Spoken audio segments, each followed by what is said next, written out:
It's a privilege and an honour to be here today to express the support of industrial relations academics up and down the length of this country in opposition to what Willie Walsh is attempting to do with this draconian style of management he seems to have adopted, and to express our support for you, the cabin crew strikers, and your union.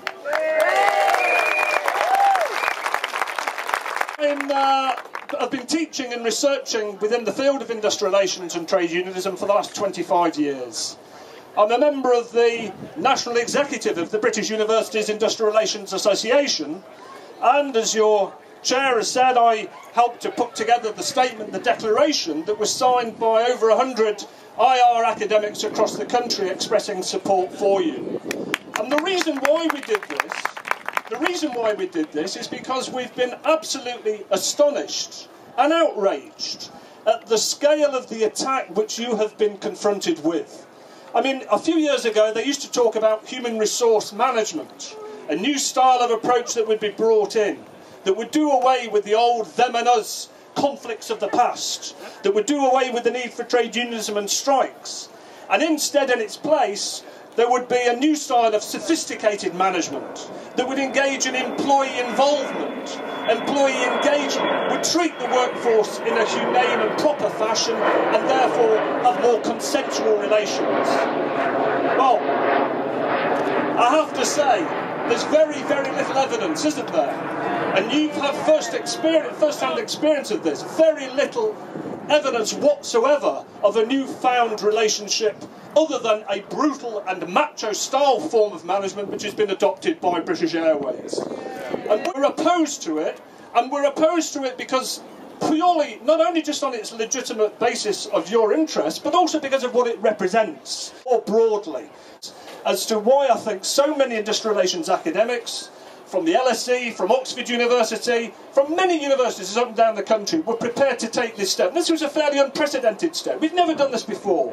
We've never expressed in this fashion our support for a group of workers other than yourselves. And I think we did it for a few reasons. A few things I think we've understood, which you yourselves know, but we've understood. First of all, that the economic imperative that lies behind this attack by management is not clearly just about saving money and cost saving. Of course that's a central element in what Walsh is up to, but that's not the only issue, is it at all? They're about a race to the bottom. They are about trying to drive conditions down to the lowest common denominator.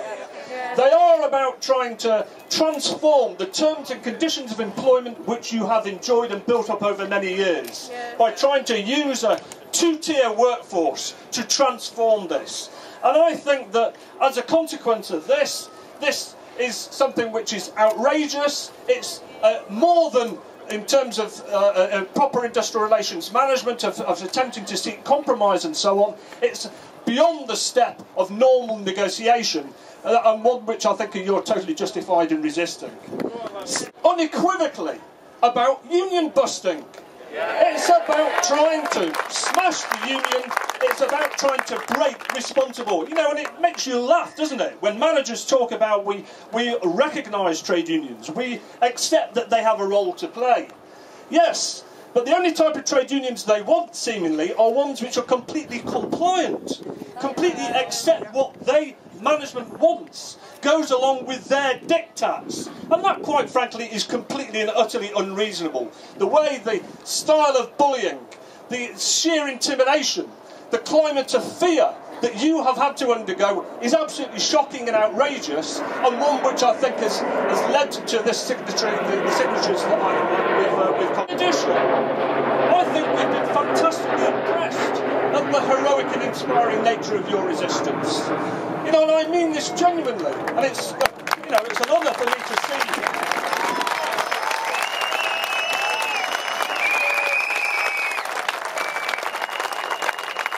It's an honour for me to come down and see you here today, but to see the true grit, the true determination, your ability to stand up to this bullying and harassment. You know, and you've had everything thrown at you. You've had the bullying and harassment, you've had the sacking of staff and your own trade union officials, you've had High Court attacks, you've had the media attacking you, and still you're standing up proud here today. And I take...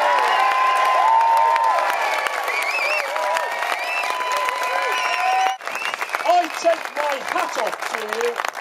It's truly heroic and truly inspiring. But there are other things as well. This, quite frankly, as I'm sure you appreciate, is a defining industrial dispute. Yes. Yes. It is the most important industrial dispute this decade, Yes. probably of this century, Yes. and probably since the miners' strike of the 1980s. And if you step outside of your shoes and recognise that actually you are making history here today, there will be history books that will write about you. There will almost certainly be documentaries about you. Hollywood films, no doubt, will be made in which this strike figures. So revel in your time. You are making history here today, and that's something I think you need to understand. But beyond this, there's the broader ramifications of the outcome of this dispute, of which I know you also are familiar.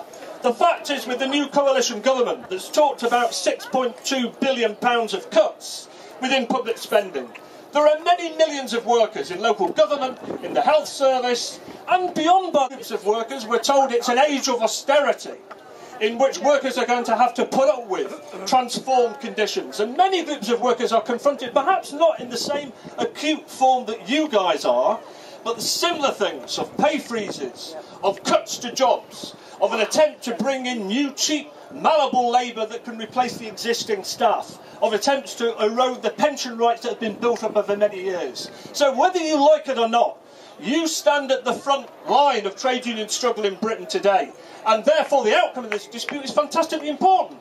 If you were to lose, this would send a green light to employers and to the government everywhere that they can get away with this. If, on the other hand, you do succeed in knocking Walsh back and forcing him to make some compromise, not only will you win a fantastic victory for yourselves and well deserved, you will send a heartening message to every other group of workers that we don't have to accept this type of bullying management. You will give encouragement to many others. So I say to you, your fight is totally legitimate. This is not a strike you caused, it was provoked by management. It's not you that's prolonging it, it's their refusal to negotiate, it's their attempt to smash this union which is prolonging it. But I think there is a tremendous well of support outside there that you could tap and organise. Well beyond the trade union movement, by the way. People who are in support, who recognise, of course this is support that needs to be channelled. You need to go out and win it, but I think there is that support that can be there, and I think that in time, the BA shareholders are going to recognise that the damage that's being done financially to the company, it's them that are being irresponsible and driving it down. The damage to the corporate brand, to the customer base, to the customer relations is self-defeating. And therefore they will be driven one stage or another back to the negotiating table. So I say to you, I salute you, I honour you, and I wish you every victory in the future.